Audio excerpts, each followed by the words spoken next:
नमस्कार दोस्तों, मैं रोहित आपका स्वागत करता हूं आपके अपने चैनल स्टडी विद एली सेलेक्स पर। और आप जानते हैं, हम अपने चैनल के माध्यम से आर ओ एरो की तैयारी करा रहे हैं और हमारा उद्देश्य आपको कम समय में बेहतर कंटेंट उपलब्ध कराना। और इसी कड़ी में आगे जुड़ते हुए एक और हमारा आज का वीडियो हो जाएगा और ये हो जाएगा जनगणना 2011 से संबंधित। और इस वीडियो में आपको मिल जाएंगे टॉप 100 क्वेश्चन जो आपके जनगणना 2011 से संबंधित होते हैं। और सारे क्वेश्चन आपको इंपॉर्टेंट मिल जाते हैं। एक भी क्वेश्चन आपको ऐसा नहीं मिलेगा जिसको आप स्किप कर सकते हो। और सारे जो है क्वेश्चन कहीं ना कहीं पूछे गए हैं और सभी के जो है आने की संभावना बनी रहती है। और इस तरह के क्वेश्चन जो है आपको हर बार परीक्षा में देखने को मिलते हैं। तो चलिए, देर ना करते शुरू कर लेते हैं आज का वीडियो। और इसमें आपके टॉप 100 क्वेश्चन मिल जाएंगे सेंसस 2011 से संबंधित। और देख लेते हैं आज का हमारा पहला इंपॉर्टेंट क्वेश्चन कौन सा हो जाता है। बात कर लेते हैं पहले क्वेश्चन के बारे में। निम्नलिखित में से कौन सही है? सही है ये आपको बताना है। और तीन इसमें से गलत हो जाते हैं, एक आपका सही हो जाता है और सही का केवल आपको बताना है कौन सा इनमें से सही हो जाता है। बात कर लेते हैं 15वीं जनगणना 2011 का नारा हमारी जनगणना नगरीय जनगणना, ये हो जाता है। तो ये आपका गलत हो जाता है। ये जो है नारा नहीं था 2011 की जनगणना का। सबसे पहले आपको ये देख लेना है, ये जो 2011 की जनगणना थी ये आपकी 15वीं जनगणना हो जाती है। ठीक है, यहाँ से आपके क्वेश्चन पूछे जाते हैं। और इसका जो नारा था वो था आपका हमारी जनगणना हमारा भविष्य। ये हो जाएगा हमारी जनगणना और हमारा ही जो है भविष्य हो जाएगा। ठीक है, ये आपका हो जाता है 2011 की जनगणना का नारा। बात कर लेते हैं दूसरे पॉइंट की। ब्रिटिश भारत में पहली जनगणना ये आपकी 1881 में हुई थी। तो ये भी जो है आपका गलत हो जाता है। 1881 में पहली जनगणना ब्रिटिश में नहीं हुई थी, ये हुई थी आपकी 1872 में। ठीक है, और ये कौन हो जाते हैं? लॉर्ड मेयो के काल में हो जाती है 1872 में। इनसे भी जो है हर बार परीक्षा में क्वेश्चन पूछे जाते हैं। बात कर लेते हैं तीन के बारे में। सर्वप्रथम जनगणना स्वीडन में हुई थी, ये आपका करेक्ट हो जाता है। सर्वप्रथम जो आपकी वर्ल्ड की बात की गई है तो ये कहाँ हुई थी? ये आपकी स्वीडन से हो जाती है सबसे पहले। बात कर लेते हैं चार के बारे में। स्वतंत्र भारत की जनगणना, ये पांचवी जनगणना, ये भी आपका गलत हो जाता है। स्वतंत्र भारत की जनगणना, सबसे पहले जनगणना आपकी 1881 से बात करेंगे तो आपके जो हैं 1951 तक कितने साल बैठ जाते हैं? आपके 7 बार जनगणना हो जाती है। ठीक है, 7 दशक आपके हो जाते हैं और 7वीं जनगणना जो है ये हो जाती है। यहाँ आपका 5 ही गलत दिया गया है।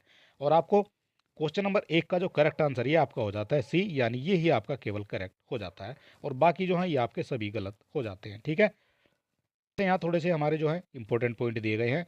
और बात कर लेते हैं 15वीं जनगणना 2011 का जो नारा है वो हो जाता है हमारी जनगणना हमारा भविष्य। ब्रिटिश भारत में पहली जनगणना ये आपकी 1872 में लॉर्ड मेयो के काल में हो जाती है। और भारत में पहली जनगणना 1872 में लॉर्ड मेयो के कार्यकाल में हुई थी। परंतु 1881 में लॉर्ड रिपन के समय में प्रत्येक 10 वर्ष के अंतराल पर जनगणना का क्रमवार आकलन किया गया है। कब से स्टार्ट हो जाती है ये आपको देख लेना है। 1881 से जो है हर 10 वर्ष के अंतराल पर जो है इसको शुरू किया गया था। बात कर लेते हैं सर्वप्रथम जनगणना, ये आपकी स्वीडन में हो जाती है। ये क्वेश्चन आपसे कई बार आपकी परीक्षा में पूछा गया है।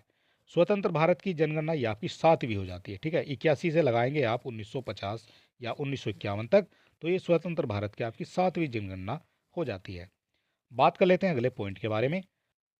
स्वतंत्रता प्राप्ति के बाद से भारत का 7वां जनगणना अभियान का पहला चरण 1 अप्रैल से सितंबर 2010 के बीच और दूसरा चरण जो है 9 से 28 फरवरी 2011 के बीच पूरा हुआ था। ये भी आपको याद रखना है।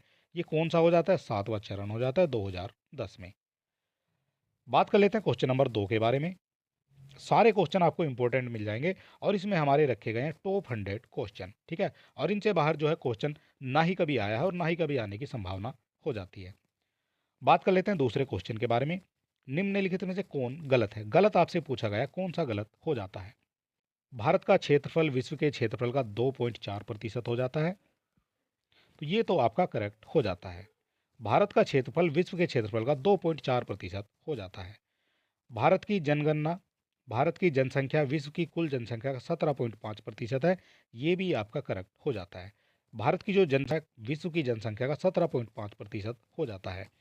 क्षेत्रफल की दृष्टि से विश्व में भारत पांचवा देश है। ये आपका गलत हो जाता है, पांचवा देश नहीं है, विश्व में हो जाता है आपका 7वां देश। ठीक है, ये आपको याद रखना है। और इसकी जो एक ट्रिक थी वो थी आपकी रुक चीन अब आ भारत। ठीक है। रूस, कनाडा, चीन, अमेरिका, ब्राज़ील, ऑस्ट्रेलिया और 7वें नंबर पर आपका भारत आ जाता है। ठीक है, ये ट्रिक है। और यहाँ एक चीज़ गड़बड़ होती है, यहाँ जो है ये अब जो लिखा हुआ है अमेरिका और ब्राज़ील में कभी-कभी जो है गड़बड़ हो जाती है। ठीक है, ये भी चीज़ आपको दे याद रखनी है, कभी ब्राज़ील पहले आ जाता है और कभी आपका अमेरिका पहले आ जाता है। यहाँ से जो है कभी-कभी आपको गड़बड़ देखने को मिल सकती है, बाकी ट्रिक यही काम करती है। और बात कर लेते हैं डी के बारे में। किस दशक में जनसंख्या में ह्रास 0.31% थी? तो ये आपका 1911 से 21 तक हो जाता है, तो ये भी आपका करेक्ट हो जाता है।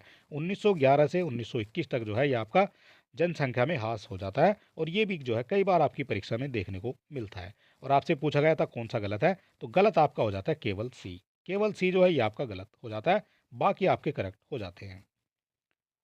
बात कर लेते हैं क्वेश्चन नंबर 3 के बारे में। भारत की जनसंख्या में सर्वाधिक वृद्धि किस दशक में हुई थी? आपसे पूछा गया है जनसंख्या में सर्वाधिक वृद्धि किस दशक में हुई थी, ये आपको बताना है।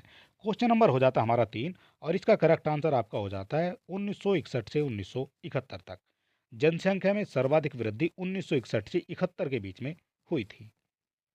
और ये कुछ क्वेश्चन है जिनकी डिटेल पढ़ने की आपको आवश्यकता नहीं है, ये क्वेश्चन आपको एज इट इज याद रखने हैं, और एज इट इज जो है आपसे ये पूछे जाते हैं। बात कर लेते हैं क्वेश्चन नंबर 4 के बारे में। सर्वाधिक दशकीय वृद्धि वाले राज्यों को घटते क्रम में व्यवस्थित कीजिए। घटते क्रम में व्यवस्थित करना है, और ऑप्शन में जितने आपको दिए गए हैं इनको ही जो है व्यवस्थित करना है। और क्वेश्चन नंबर हो जाता है हमारा 4, और इसका आपको करेक्ट आंसर बताना है। घटते क्रम में यानी आपसे अवरोही क्रम जो है इनका पूछा गया है। ठीक है, अवरोही क्रम में बताने हैं, और सबसे जो बड़ा होगा वो पहले आ जाएगा, और सबसे छोटा जो है वो बाद में आ जाएगा। और सबसे कम जो दशकीय वृद्धि है झारखंड में हो जाती है, और 3 नंबर जो है आपका सबसे लास्ट में आना चाहिए किसी ऑप्शन के। तो 3 किस में दिया गया है? 3 आपका दिया गया है ऑप्शन नंबर बी में। इस तरह से भी जो है आप आंसर लगा सकते हैं। सबसे पहले केवल आपको ये पता होना चाहिए कि दशकीय वृद्धि जो है सबसे कम किस राज्य में हो जाती है। इसके बाद आपका आ जाता है छत्तीसगढ़। छत्तीसगढ़ के बाद, छत्तीसगढ़ से कुछ ज़्यादा हो जाएगी, ये हो जाएगी आपकी मिजोरम की। और मिजोरम के बाद आपका आ जाता है बिहार, और बिहार के बाद आपका आ जाता है अरुणाचल प्रदेश। ठीक है, इस तरह से भी जो है आप ये क्वेश्चन का आंसर लगा सकते हैं। सबसे कम केवल आपको याद रखनी है, इस क्वेश्चन को करने का और भी कोई भी तरीका नहीं है। ठीक है, और ना ही ऐसा है कि आप सभी को याद भी नहीं रख सकते हैं। ठीक है, ये चीज़ आपको याद रखनी है, 10 की वृद्धि जो है ये आपकी झारखंड में सबसे कम हो जाती है, और इसी तरह से जो है ये सबसे बाद में आ जाना चाहिए, और सबसे बाद में आ गया है ऑप्शन नंबर बी में। और ये हो जाते हैं हमारे 10 के वृद्धि वाले राज्य जो घटते क्रम में हैं, यहाँ से भी हम देख सकते हैं, और ये जो है आपके घटते क्रम में दिए गए हैं। ठीक है, और सबसे बाद में आपका झारखंड आ जाता है। बात कर लेते हैं क्वेश्चन नंबर 5 के बारे में। निम्नलिखित में से क्या 2011 भारत जनगणना से संबंधित नहीं है? इनमें से कौन सा है जो आपका 2011 भारत जनगणना से संबंधित नहीं है, वो आपको बताना है। क्वेश्चन नंबर हो जाता है हमारा 5, और 5 का जो करेक्ट आंसर है ये आपका हो जाता है 10% वृद्धि दर जो है 16.4% नहीं है, तो ये ही आपका जो है गलत हो जाता है। कौन सा संबंधित नहीं है यही आपसे पूछा गया है। लिंगानुपात की बात करते हैं 943 हो जाता है, जनघनत्व 382 हो जाता है, और नगरीय प्रतिशत आपका 31.1% हो जाता है। ठीक है, ये वो डाटा है, वो रेशियो है जो आपको याद रखने हैं। ठीक है, यहाँ से जो है क्वेश्चन पूछा जाता है, केवल क्वेश्चन बदल सकता है, आंसर आपका यही रहेगा। और 10 इकाई वृद्धि की बात करेंगे तो 16.4% नहीं, ये हो जाती है आपकी 17.7%। ठीक है, और ये जो है आपका करेक्ट हो जाएगा अगर 17.7 आ जाता है। आपसे पूछा गया कौन सा संबंधित नहीं है, तो बी ऑप्शन जो है ये आपका संबंधित नहीं है 2011 की जनगणना से। बात कर लेते हैं क्वेश्चन नंबर 6 के बारे में। निम्नलिखित में से कौन सही है? सही आपसे पूछा गया है, कौन सा जो है इसमें से सही हो जाता है? क्षेत्रफल की दृष्टि से छोटा राज्य सिक्किम हो जाता है, तो ये आपका गलत हो जाता है। क्षेत्रफल की दृष्टि से सिक्किम जो है सबसे छोटा नहीं है। क्षेत्रफल की दृष्टि से सबसे छोटा आपका हो जाता है गोवा, तो ये तो आपका गलत हो जाता है। जनसंख्या की दृष्टि से छोटा राज्य गोवा हो जाता है, तो ये भी आपका गलत हो जाता है। जनगणना की दृष्टि से सबसे छोटा राज्य जो है ये आपका हो जाता है सिक्किम। ठीक है, इस तरह से जो है आपको आंसर लगाने हैं। सबसे छोटा केंद्र शासित प्रदेश जनसंख्या में लक्षद्वीप हो जाता है, ये आपका करेक्ट हो जाता है। और आपसे सही पूछा गया है कौन सा सही है, तो क्वेश्चन नंबर 6 का जो करेक्ट आंसर है आपका सी हो जाता है सही। सबसे छोटा केंद्र शासित प्रदेश आपका हो जाता है लक्षद्वीप। जनसंख्या में सबसे बड़ा राज्य आपका राजस्थान हो जाता है, ये भी आपका गलत हो जाता है। राजस्थान है आपका क्षेत्रफल में सबसे बड़ा। अगर आपसे पूछा जाता है भारत का सबसे बड़ा राज्य क्षेत्रफल में, ये आपका हो जाता है राजस्थान। और जनसंख्या के मामले में आपका यूपी जो है ये नंबर 1 पर आ जाता है। 2023 में जो इसकी जनसंख्या है वो आपकी 25 करोड़ से ऊपर हो चुकी है। ठीक है, ये बात भी आपको याद रखनी है। बात कर लेते हैं क्वेश्चन नंबर 7 के बारे में। निम्नलिखित को 2011 के लिंगानुपात आंकड़ों के अनुसार घटते क्रम में व्यवस्थित कीजिए। घटते क्रम में व्यवस्थित करना है और आपको बताना कौन सा इनमें से करेक्ट आंसर हो जाता है। तो घटते क्रम की बात की गई है और सबसे कम जो है लिंगानुपात किसका हो जाता है, तो सबसे कम लिंगानुपात आपका हो जाता है चंडीगढ़ का। चंडीगढ़ का कितना लिंगानुपात है, तो चंडीगढ़ का आपका हो जाता है 818। ठीक है, 2011 की जनगणना के अनुसार। इसके बाद आपका हो जाता है दिल्ली। दिल्ली का कितना हो जाता है, ये 868 दिल्ली का हो जाता है, 868 हो जाता है दिल्ली का। और इसके बाद आपकी आ जाती है अंडमान निकोबार, और अंडमान निकोबार का आपका हो जाता है 876।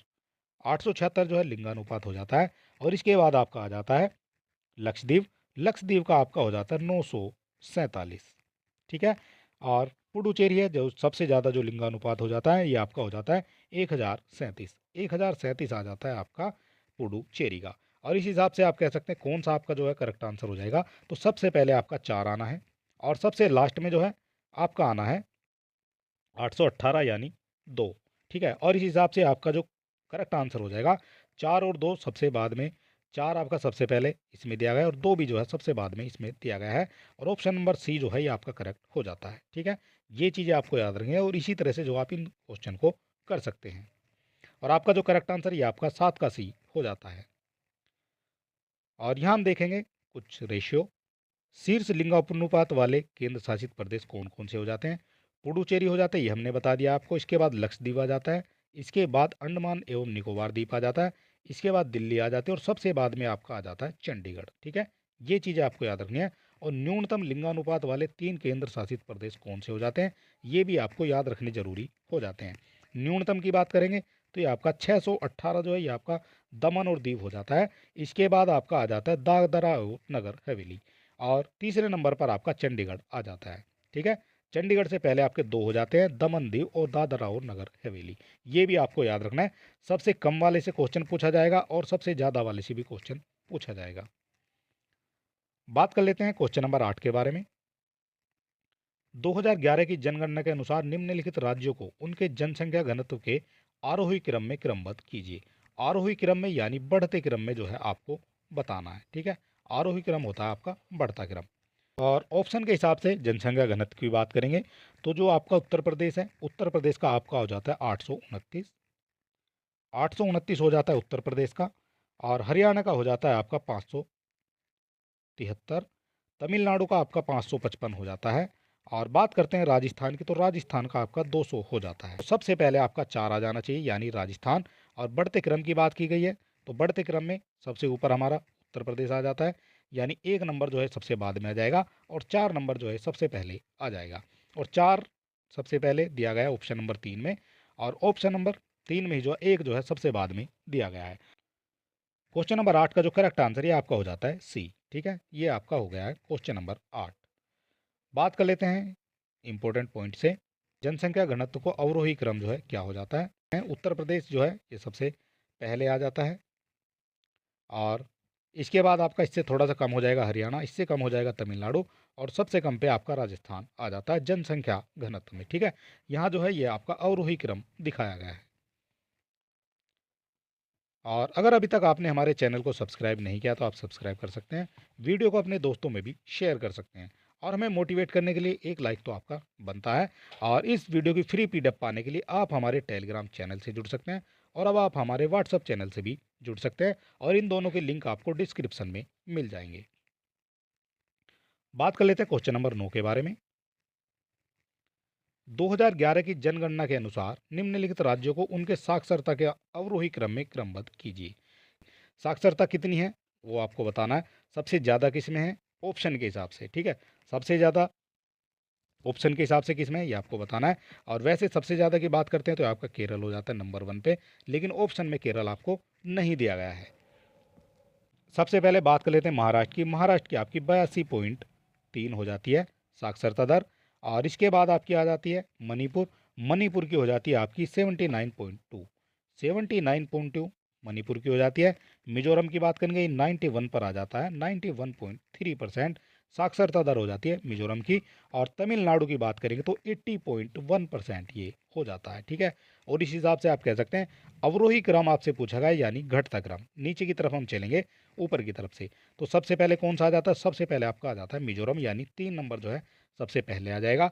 और सबसे बाद में कौन सा आ जाएगा? जो इसकी सबसे कम है, यानी 2 नंबर। मणिपुर जो है ये आपका सबसे बाद में आ जाएगा। और इस हिसाब से आप देख सकते हैं पहले नंबर पर आपका 3, पहले नंबर पर 3 केवल एक ही ऑप्शन में दिया गया है। और बाद में जो है आपका 2, और बाद में 2 भी इसी में दिया गया है। इस तरह से जो है आप इसका आंसर लगा सकते हैं। क्वेश्चन नंबर 9 का करेक्ट आंसर आपका हो जाता है बी। बात कर लेते हैं इंपॉर्टेंट पॉइंट के माध्यम से। साक्षरता दर का जो अवरोही क्रम है, घटता क्रम है, वो आपका इस तरह से हो जाता है।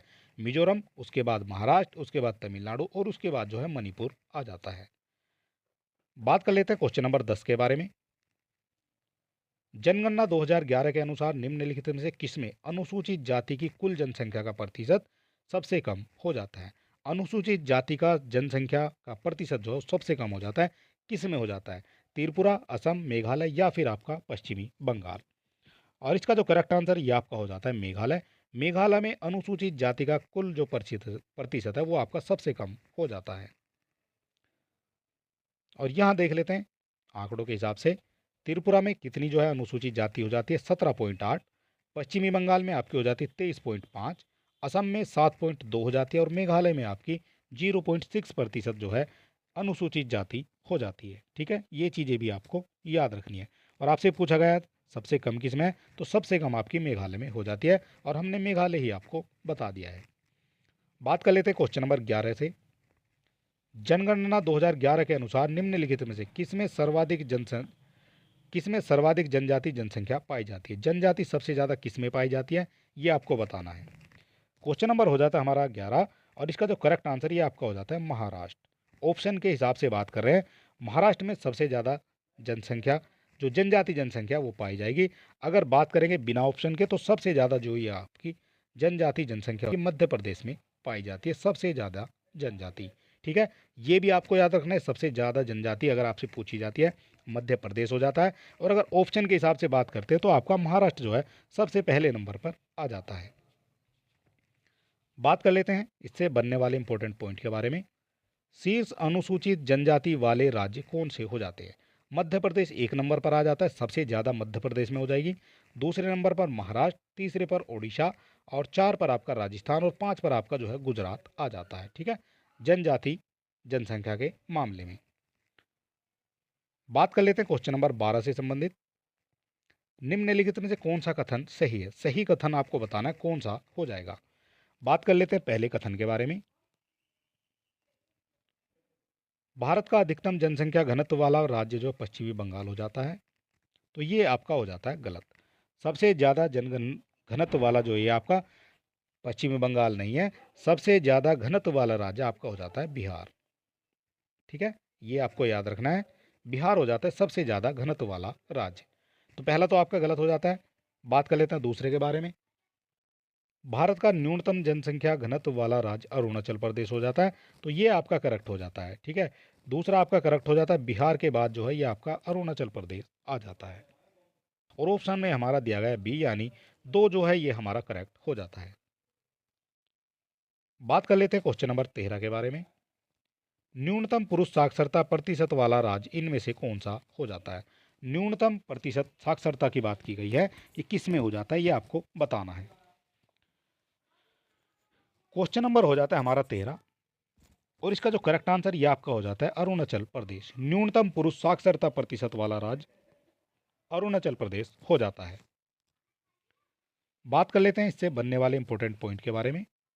और न्यूनतम पुरुष साक्षरता वाले जो राज्य हो जाते हैं वो कौन कौन से हो जाते हैं? न्यूनतम की बात की गई है तो बिहार हो जाता है सबसे कम पे, इसके बाद अरुणाचल प्रदेश, इसके बाद आपका आंध्र प्रदेश 3 नंबर पर आ जाता है, 4 पर आपका मेघालय, और 5 पर आपका झारखंड आ जाता है।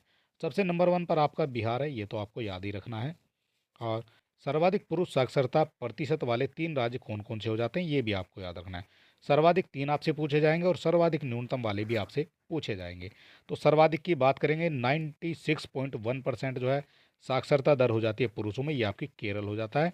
मिज़ोरम दूसरे नंबर पर आ जाता है 93.3% और गोवा जो है ये थर्ड नंबर पर आ जाता है 92.6% पुरुषों की साक्षरता दर हो जाती है। बात कर लेते हैं क्वेश्चन नंबर हो जाता है हमारा 14 और सर्वाधिक महिला साक्षरता प्रतिशत वाला राज्य कौन सा हो जाता है। सर्वाधिक महिला प्रतिशत किस में हो जाता है ये आपको बताना है और इसका करेक्ट आंसर आपका हो जाता है मिजोरम। मिजोरम में सर्वाधिक महिला साक्षरता प्रतिशत जो है हो जाता है। बात कर लेते हैं क्वेश्चन नंबर 15 की। ग्रामीण जनसंख्या प्रतिशत वाले राज्यों को आरोही क्रम में व्यवस्थित कीजिए और इस तरह के क्वेश्चन जो हैं आपको आपकी परीक्षा में ज़्यादा देखने को मिलते हैं। आपसे पूछा गया ग्रामीण जनसंख्या का प्रतिशत किस में ज़्यादा हो जाता है ये आपको बताना है। आरोही की बात की गई है यानी बढ़ते क्रम की बात की गई है, तो सबसे कम पे और सबसे ऊपर टॉप पे कौन सा हो जाता है ये आपको बताना है। बात कर लेते हैं बिहार की, तो बिहार तो सबसे बाद में आना चाहिए यानी सबसे कम पे जो है बिहार हो जाता है और बिहार है आपका 1 नंबर पे और 1 नंबर जो है ऑप्शन में सबसे बाद में आ जाएगा। ठीक है, 4 नंबर आपका सबसे बाद में, ये आपके गलत हो जाते हैं। सबसे कम वाला आपसे पूछा गया है और सबसे पहले पर इसमें जो आ जाता है वो आपका मेघालय आ जाएगा यानी 4 नंबर जो है ये आपका सबसे पहले आ जाता है। ठीक है, और इस हिसाब से जो है 4 नंबर पहले आ जाएगा और 1 नंबर आपका बाद में आ जाएगा और ये किस ऑप्शन में दिया गया है, ये आपका दिया गया है ऑप्शन नंबर सी में। ठीक है, और क्वेश्चन नंबर 15 का करेक्ट आंसर आपका सी हो जाता है और यहाँ जो है बिहार जो है आपका तीसरे नंबर पर दिया गया है, ये गलत हो जाता है। यहाँ बिहार आपका पहले नंबर पर दिया गया है, ये भी आपका गलत हो जाता है और यहाँ जो है ये भी आपका गलत हो जाता है और ऑप्शन नंबर सी आपका करेक्ट हो जाता है। बात कर लेते हैं क्वेश्चन नंबर हो जाता है हमारा 16। निम्नलिखित में से सर्वाधिक शिशु लिंगानुपात वाला राज्य हो जाता है। सर्वाधिक शिशु लिंगानुपात आपसे पूछा गया है कौन सा हो जाता है ये आपको बताना है और सर्वाधिक शिशु लिंगानुपात ये आपका हो जाता है मेघालय में। ठीक है, ये आपको याद रखना है।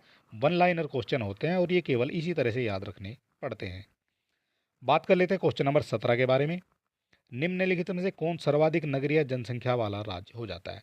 सर्वाधिक नगरीय जनसंख्या की बात की गई है, ये कौन सा राज्य हो जाता है ये आपको बताना है। क्वेश्चन नंबर हो जाता है हमारा 17 और इसका जो करेक्ट आंसर ये आपका हो जाता है उत्तर प्रदेश। उत्तर प्रदेश में सर्वाधिक नगरीय जनसंख्या मिलती है देखने को ऑप्शन के हिसाब से। ठीक है, और अगर वैसे बात करेंगे तो सर्वाधिक जनसंख्या जो आपकी नगरीय जनसंख्या वो किस में हो जाती है, तो सबसे ज़्यादा की अगर भारत में बात करेंगे तो ये आपका महाराष्ट्र आ जाता है। ठीक है, और अगर ऑप्शन के हिसाब से अब महाराष्ट्र जो है ऑप्शन में नहीं दिया गया है तो ऑप्शन में आपका जो है महाराष्ट्र के बाद में उत्तर प्रदेश आ जाता है। ठीक है, और उत्तर प्रदेश के बाद आपका तमिलनाडु, इसके बाद आपका पश्चिमी बंगाल और सबसे बाद में जो है आपका आ जाएगा आंध्र प्रदेश। ठीक है, ये भी आपको याद रखना है।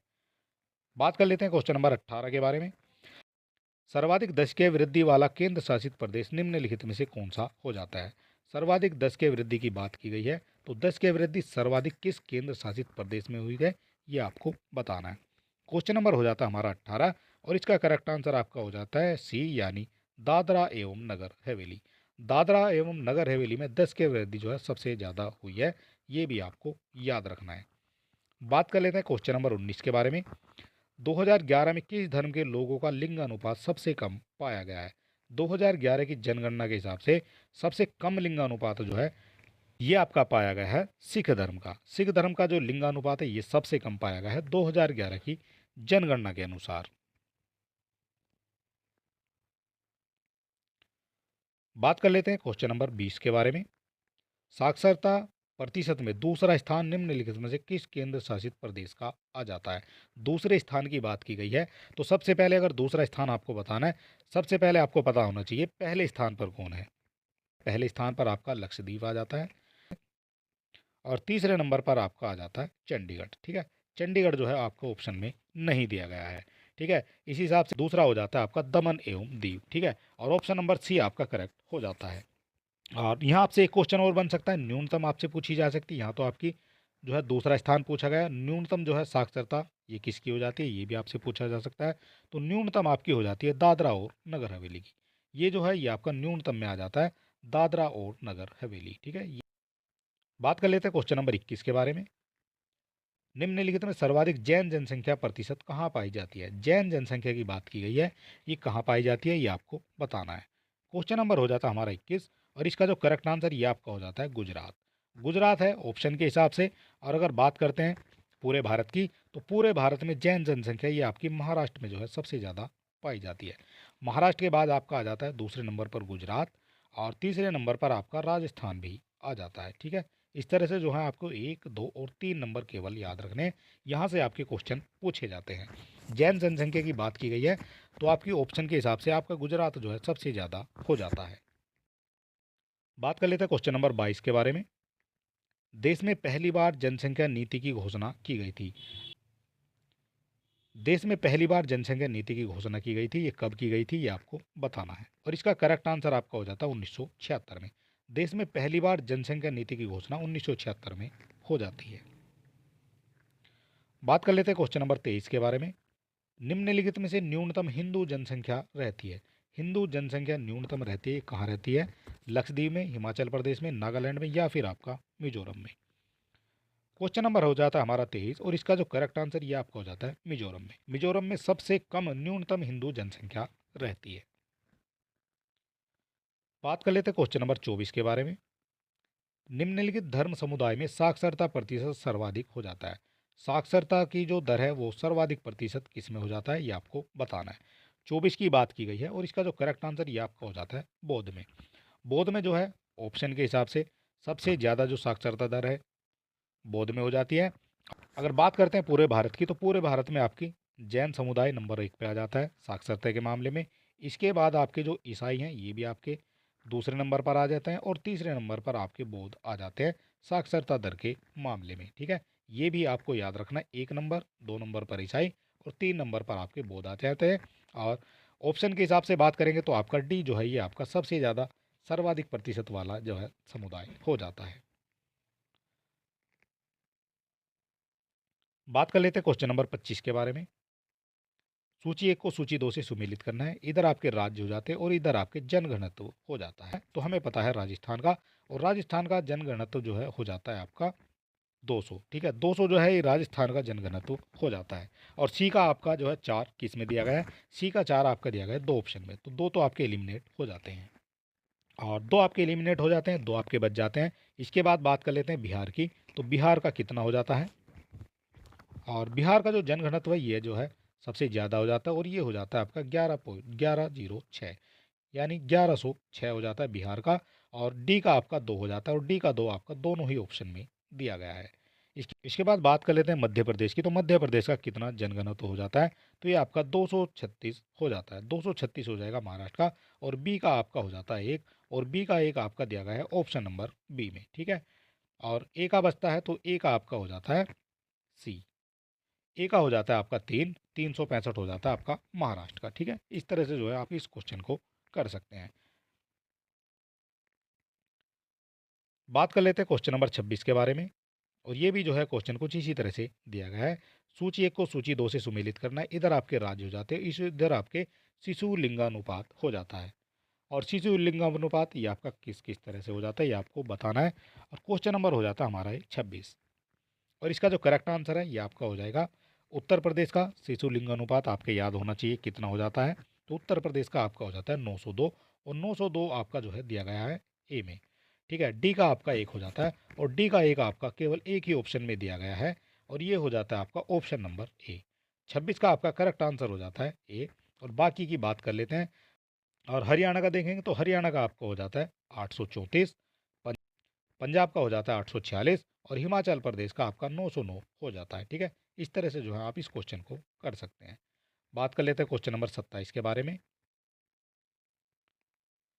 भारत में जनसंख्या की उच्चतम वृद्धि रही है। उच्चतम वृद्धि कहाँ रही है, कब रही है, ये आपको बताना है। क्वेश्चन नंबर हो जाता है हमारा 27 और इसका जो करेक्ट आंसर ये आपका हो जाता है 1961 से 1971 के मध्य। 1961 से 71 के मध्य जो है भारत में 1961 से 1971 के मध्य भारत में जनसंख्या की उच्चतम वृद्धि दर रही है। बात कर लेते हैं क्वेश्चन नंबर 28 के बारे में। जनसंख्या 2011 के अनुसार भारत में जनसंख्या का घनत्व प्रति वर्ग किलोमीटर कितना हो जाता है ये आपको बताना है।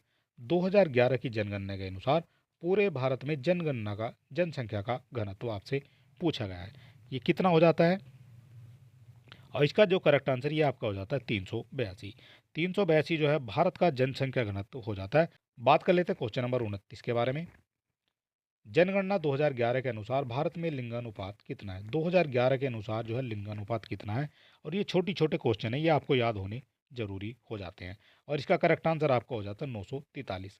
943 जो है आपका हो जाता है जनगणना 2011 के अनुसार भारत में लिंगानुपात। बात कर लेते हैं क्वेश्चन नंबर 30 के बारे में। जनगणना 2011 के अनुसार भारत में 0 से 6 वर्ष के आयु समूह के बच्चों का यौन अनुपात कितना है? 0 से 6 वर्ष की बात की गई है, ये कितना हो जाता है? तो इसका जो करेक्ट आंसर ये आपका हो जाता है 919। ये भी जो है क्वेश्चन आपसे कई बार पूछा गया है। 919 हो जाता है 0 से 6 वर्ष के बच्चों का अनुपात। बात कर लेते हैं क्वेश्चन नंबर 31 के बारे में।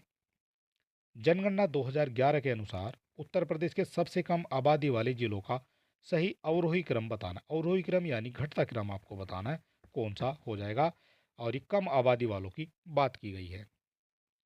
तो कम आबादी आपको सबसे पहले एक चीज़ याद रखनी है, सबसे कम जो आबादी है उत्तर प्रदेश में ये आपकी महोबा की हो जाती है। और महोबा जो है कहाँ दिया गया है, यहाँ आप देख सकते हैं, ये आप देख सकते हैं। महोबा आपका सबसे बाद में दिया जाना चाहिए। और ऑप्शन नंबर बी जो है ये आपका इस हिसाब से करेक्ट हो जाता है। ठीक है, बाद में कौन से आ रहे हैं इससे हमें कोई फर्क नहीं पड़ता है। सबसे कम हमें पता है कि महोबा की है, और महोबा से कम कोई भी नहीं आ सकता है। यहाँ महोबा से कम हमीरपुर को दिखाया गया है, तो ये आपका गलत हो जाता है। और यहाँ महोबा से जो है महोबा को सबसे ऊपर दिखाया है, ये भी आपका गलत जो हो जाता है। और यहाँ भी जो है महोबा को सबसे ऊपर दिखा रखा है, ये भी आपका गलत हो जाता है। और इस हिसाब से ऑप्शन नंबर आपका करेक्ट हो जाता है बी। ठीक है, महोबा की जो है जनसंख्या सबसे कम हो जाती है। और महोबा के बाद आपका चित्रकूट आ जाएगा, फिर हमीरपुर, इसके बाद श्रावस्ती, और इसके बाद आपका ललितपुर आ जाता है। बात कर लेते हैं क्वेश्चन नंबर 32 के बारे में। जनगणना 2011 के अनुसार सर्वाधिक महिला आबादी वाला जिला कौन सा है? महिला आबादी वाला जिला आपका पूछा गया उत्तर प्रदेश का कौन सा हो जाता है, ये आपको बताना है। और इसका जो करेक्ट आंसर ये आपका हो जाता है इलाहाबाद। इलाहाबाद जो है 2011 की जनगणना के अनुसार सर्वाधिक महिला आबादी वाला जिला हो जाता है उत्तर प्रदेश का। बात कर लेते हैं क्वेश्चन नंबर 33 के बारे में। जनगणना 2011 के अनुसार सर्वाधिक आबादी 0 से 6 आयु वर्ग में इसका कौन सा वाला जिला ये हो जाता है जिसमें जो है सर्वाधिक आबादी रही है? और इसका जो करेक्ट आंसर है ये आपका हो जाता है मुरादाबाद। मुरादाबाद में 0 से 6 वर्ष की आयु में जनगणना 2011 के अनुसार सर्वाधिक आबादी रही है। बात कर लेते हैं क्वेश्चन नंबर 34 के बारे में। जनगणना 2011 के अनुसार 10 के वृद्धि वाले जिलों का सही आरोही क्रम, यहाँ आरोही क्रम यानी बढ़ता क्रम आपको बताया गया है। गौतम बुद्ध नगर में सबसे ज़्यादा जो है 10 की वृद्धि हो जाती है, और गौतम बुद्ध नगर आपका सबसे जो है बाद में आना चाहिए, और सबसे बाद में आपका दिया गया है ऑप्शन नंबर 2 में। ठीक है, और ये जो है आपके एलिमिनेट हो जाते हैं इस हिसाब से। इसके बाद आपका आ जाता है गाजियाबाद। गाजियाबाद भी आपका जो है दोनों ऑप्शन में दिया गया है। और इसके बाद आपका जो है श्रावस्ती आ जाता है, और श्रावस्ती आपका दिया गया है ऑप्शन नंबर बी में। तो ये ही जो है आपका करेक्ट हो जाता है। और इसके बाद आपका बहराइच आ जाता है, और बहराइच के बाद आपका आ जाता है बलरामपुर। ठीक है, ये जो है आपका 10 के वृद्धि वाले जिलों का आरोही क्रम हो जाता है। आरोही मतलब बढ़ता क्रम हो जाता है। और यहाँ सबसे बाद में आपको केवल ये ही चीज़ें याद रखनी है, गौतम बुद्ध नगर जो है ये आपका सबसे बाद में आना चाहिए। ठीक है, ये चीज़ें आपको देख लेनी है। बात कर लेते हैं क्वेश्चन नंबर 35 के बारे में। निम्नलिखित में से किसमें न्यूनतम 10 की वृद्धि दर पाई गई है? न्यूनतम जो है किसमें पाई गई है? अभी हमने बात करी है सर्वाधिक की, और अभी ये क्वेश्चन आ जाता है न्यूनतम 10 की वृद्धि से। तो न्यूनतम 10 की वृद्धि किसमें पाई जाती है ये आपको बताना है। और इसका जो करेक्ट आंसर ये आपका हो जाता है हमीरपुर। हमीरपुर में जो है न्यूनतम 10 की वृद्धि पाई गई है। बात कर लेते हैं क्वेश्चन नंबर 36 के बारे में। 2011 की जनगणना के अनुसार सर्वाधिक साक्षरता वाले जिलों का आरोही क्रम आपको बताना है। सर्वाधिक साक्षरता वाले जिलों का जो है आरोही क्रम यानी बढ़ता क्रम आपको बताना है। और बढ़ते क्रम का मतलब है सबसे बाद में जो है आपका सबसे जिसकी ज़्यादा है वो जो है आ जाना चाहिए। ठीक है, बढ़ता क्रम यानी नीचे से हम चलेंगे बढ़। ठीक है, आपको इस हिसाब से जो है इस क्वेश्चन का आंसर करना है। क्वेश्चन नंबर हो जाता हमारा 36। और सबसे बाद में जो हम बात करेंगे ये आपका गौतम बुद्ध नगर, ये सबसे नंबर 1 पर आ जाता है। ठीक है, ये भी आपको याद रखना है। और गौतम बुद्ध से कम आ जाती है आपकी कानपुर की, ये दूसरे नंबर पर आ जाता है। तीसरे नंबर पर आपका औरैया आ जाता है और 4 नंबर पे आपका गाजियाबाद आ जाता है। 3 नंबर तक आपको याद रखने कौन कौन से हो जाते हैं। 3 नंबर से जो है आपके क्वेश्चन पूछे जाते हैं। तो गौतम बुद्ध नगर, कानपुर और औरैया, और इस तरह से ये किस ऑप्शन में दिए गए हैं, तो ये आपके ऑप्शन नंबर बी में दिए गए हैं। ठीक है, ये आपको क्रम याद रखना है, इस क्रम से ही जो है आपके क्वेश्चन पूछे जाते हैं। ठीक है, गौतम बुद्ध नगर 1 नंबर पे, 2 नंबर पे कानपुर और 3 नंबर पे आपका औरैया आ जाता है सर्वाधिक साक्षरता दर के मामले में। बात कर लेते हैं क्वेश्चन नंबर 37 की। निम्नलिखित में से सर्वाधिक पुरुष साक्षरता वाला जिला कौन सा हो जाता है। पुरुष साक्षरता दर की बात की गई है, सर्वाधिक जिला कौन सा हो जाता है ये आपको बताना है। सर्वाधिक पुरुष साक्षरता दर किस जिले में हो जाती है ये आपको बताना है। क्वेश्चन नंबर हो जाता है हमारा 37 और इसका जो करेक्ट आंसर है ये आपका हो जाता है औरैया। ऑप्शन के हिसाब से बात की गई है। ठीक है, और ऑप्शन के हिसाब से बात करते हैं तो सर्वाधिक आपका हो जाता है औरैया, और अगर बिना ऑप्शन के बात करते हैं तो सर्वाधिक जो है ये आपकी हो जाती है गौतम बुद्ध नगर में। ये पिछले क्वेश्चन में हम आपको बता चुके हैं। गौतम बुद्ध नगर के बाद आपका आ जाता है कानपुर नगर, और इसके बाद आपका 3 नंबर पर आपका औरैया आ जाता है। बात कर लेते हैं क्वेश्चन नंबर 38 के बारे में। निम्नलिखित में न्यूनतम महिला साक्षरता वाला जिला कौन सा है। महिला साक्षरता न्यूनतम किस में हो जाती है ये आपको बताना है, और इसका जो करेक्ट आंसर ये आपका हो जाता है बलरामपुर। बलरामपुर में आपकी न्यूनतम महिला साक्षरता दर हो जाती है। बात कर लेते हैं क्वेश्चन नंबर 39 के बारे में। सूची 1 को सूची 2 से सुमेलित करना है, और इधर आपके जिले दिए गए हैं, इधर आपके लिंगानुपात दिए गए हैं। बात कर लेते हैं गाजियाबाद की। तो गाजियाबाद का जो आपका लिंगानुपात हो जाता है ये आपका हो जाता है 881। 881 आपका गाजियाबाद का हो जाता है। इलाहाबाद की बात करेंगे ये आपका 901 इलाहाबाद का हो जाता है लिंगानुपात। सुल्तानपुर की बात करेंगे ये आपका 983 हो जाता है। आजमगढ़ का जो सबसे ज़्यादा हो जाता है ये आपका 1019 हो जाता है, और इस हिसाब से आपका कौन सा जो है करेक्ट हो जाता है ये आपको देख लेना है। ए का हो जाता है आपका, तो 2 आपके एलिमिनेट हो जाते हैं इस हिसाब से। ए का 1 हो जाता है, ए का 1 आपका दिया गया है। बी का आपका हो जाता है 4, बी का 4 आपका केवल ऑप्शन नंबर 1 में दिया गया है। ठीक है, और 39 का करेक्ट आंसर आपका ए हो जाता है। क्वेश्चन नंबर हो जाता है 40। निम्नलिखित में से 0 से 6 आयु वर्ग में लिंगानुपात के लिए सही है। सही कौन सा हो जाता है ये आपको बताना है। गौतम बुद्ध नगर की बात करेंगे, इसका लिंगानुपात 0 से 6 आयु वर्ग में कितना हो जाता है, और गौतम बुद्ध नगर का आपका लिंगानुपात हो जाता है 851। 851 हो जाता है, और ये आपका इनकरेक्ट हो जाता है। बागपत की बात करेंगे तो बागपत का आपका हो जाता है 861, और यहाँ 864 दिया गया है, ये हो जाता है आपका 861। कानपुर नगर की बात करते हैं, कानपुर नगर का कितना हो जाता है, 863 हो जाता है कानपुर नगर का। ये भी आपके जो तीनों गलत हो जाते हैं। और जालौन की बात की गई है तो जालौन का आपका हो जाता है 865, और ये ही जो है आपका करेक्ट आंसर हो जाता है। ठीक है, इस तरह से जो है आप इसको लगा सकते हैं। बात कर लेते हैं क्वेश्चन नंबर हो जाता है हमारा 41, और 41 का करेक्ट आंसर आपको बताना है। उत्तर प्रदेश में निम्नलिखित में कौन सा सर्वाधिक अनुसूचित जाति वाला जिला हो जाता है। सर्वाधिक अनुसूचित जाति किस में हो जाती है ये आपको बताना है। इलाहाबाद में, हरदोई में, आजमगढ़ में, या फिर आपका खीरी में। 41 की बात की गई है, और इसका जो करेक्ट आंसर आपका हो जाता है इलाहाबाद। इलाहाबाद में सर्वाधिक अनुसूचित जाति पाई जाती है। बात कर लेते हैं क्वेश्चन नंबर 42 के बारे में। उत्तर प्रदेश में सबसे कम एससी जनसंख्या प्रतिशत में कौन सा जिला हो जाता है। सबसे कम की बात की गई है, सबसे कम किस में जो है एससी जनसंख्या हो जाती है ये भी आपको बताना है। और सबसे कम पाई जाती है आपकी बरेली में। बरेली में एससी जनसंख्या सबसे कम पाई जाती है।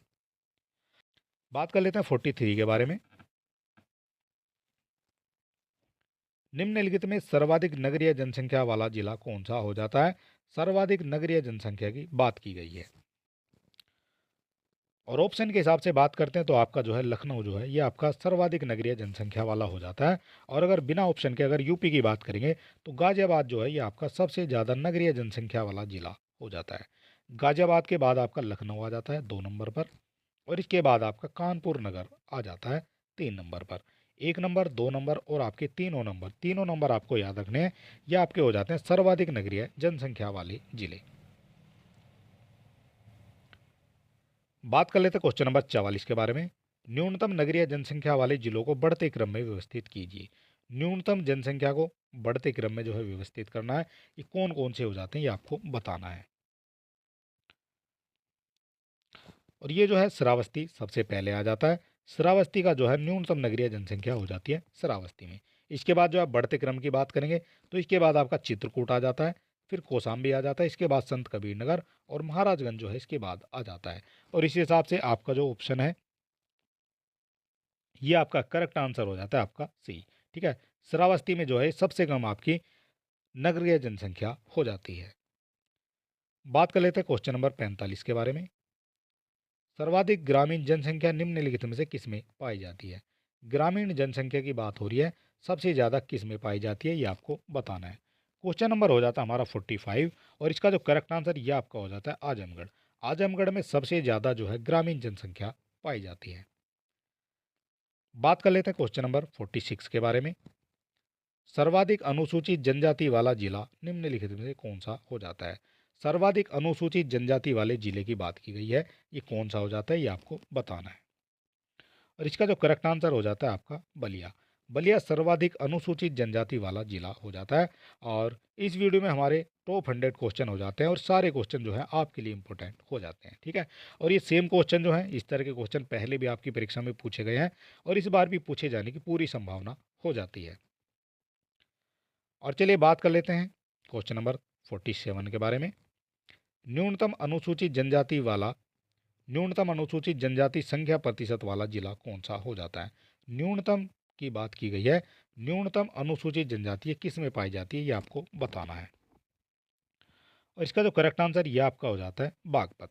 बागपत में आपकी अनुसूचित जनजाति बिल्कुल कम पाई जाती है। ठीक है, या ये कहें कि नहीं पाई जाती है। ठीक है, ये भी आप कह सकते हैं। न्यूनतम की बात की गई तो बागपत, बागपत के बाद आपका कन्नौज, बदायूं, बुलंदशहर और मुजफ्फरनगर जो इसके बाद आ जाते हैं।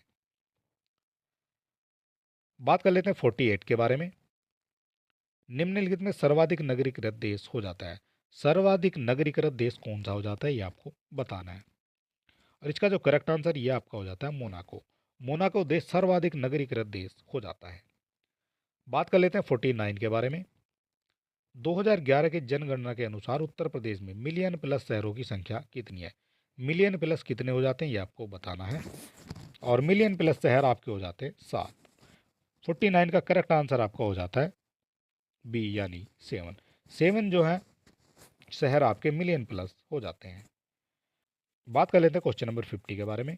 विश्व का सर्वाधिक जनसंख्या वाला इस्लामी देश कौन सा हो जाता है? इस्लामी देश कौन सा है विश्व का सर्वाधिक जनसंख्या वाला ये आपको बताना है। क्वेश्चन नंबर हो जाता है हमारा 50 और इसका करेक्ट आंसर आपका हो जाता है इंडोनेशिया। इंडोनेशिया विश्व का सर्वाधिक जनसंख्या वाला इस्लामी देश हो जाता है। बात कर लेते हैं 51 के बारे में। निम्नलिखित में से कौन सा कथन सही है? सही कथन आपको बताना है कौन सा हो जाता है। दो कथन आपको दिए गए हैं। बात कर लेते हैं वर्ष 2011 की जनगणना के अनुसार देश की 15वीं राष्ट्रीय जनगणना हो जाती है। तो ये आपका करेक्ट हो जाता है। 2011 की जनगणना के अनुसार देश की 15वीं राष्ट्रीय जनगणना हो जाती है। ठीक है, और बात कर लेते हैं पॉइंट नंबर 2 के बारे में। वर्ष 2011 की भारत की जनगणना के लिए आदर्श वाक्य हमारी जनगणना हमारा देश का उपयोग किया गया था। तो ये आपका गलत हो जाता है।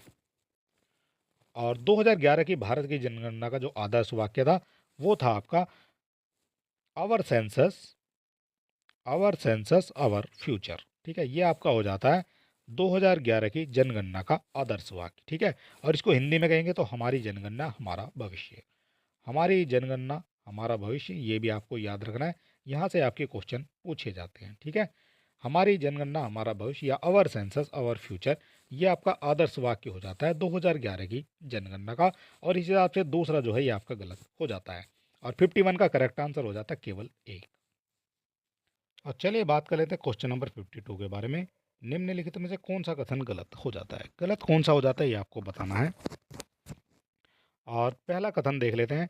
जनसंख्या परिवर्तन का अभिप्राय किसी क्षेत्र में समय की किसी निश्चित अवधि के दौरान बसे हुए लोगों की संख्या में परिवर्तन से हो जाता है। ये आपका सही हो जाता है। बात कर लेते हैं दूसरे पॉइंट के बारे में। यह परिवर्तन केवल धनात्मक हो सकता है। ये आपका गलत हो जाता है।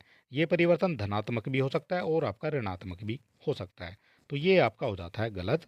और 3 की बात कर लेते हैं। जनसंख्या परिवर्तन किसी क्षेत्र की आर्थिक प्रगति, सामाजिक उत्थान, ऐतिहासिक और सांस्कृतिक पृष्ठभूमि का महत्वपूर्ण सूचक हो जाता है। ये भी आपका करेक्ट हो जाता है। आपसे पूछा गया गलत कौन सा है, तो गलत आपका हो जाता है ऑप्शन नंबर दो। और ऑप्शन नंबर दो आपका दिया गया है केवल बी में। 52 का करेक्ट आंसर आपका हो जाता है बी। बात कर लेते हैं 53 के बारे में। किसी निश्चित कथनों में कौन सा कथन सही, निम्नलिखित कथनों में कौन सा कथन सही हो जाता है। सही कथन आपको बताना है कौन सा हो जाता है। और बात कर लेते हैं कथन के बारे में। जनसंख्या वृद्धि के स्वरूप में एक दीर्घ कालावधि में घटित क्रमिक परिवर्तन को जननांकीय संक्रमण कहा जाता है, तो ये आपका करेक्ट हो जाता है। बात कर लेते हैं दूसरे पॉइंट के बारे में। माल्थस ने अपनी जनसंख्या सिद्धांत में यह प्रतिपादित किया है कि उत्पादन ज्योमितीय क्रम तथा जनसंख्या अंकगणित क्रम में बढ़ता है, तो ये आपका गलत दर्शाया गया है। ये आपका गलत हो जाता है। और 53 का करेक्ट आंसर आपका हो जाता है केवल एक। केवल एक आपका सही हो जाता है और सही आपसे पूछा गया है। और अगर अभी तक आपने हमारे चैनल को सब्सक्राइब नहीं किया है तो आप सब्सक्राइब कर सकते हैं। वीडियो को अपने दोस्तों में भी शेयर कर सकते हैं।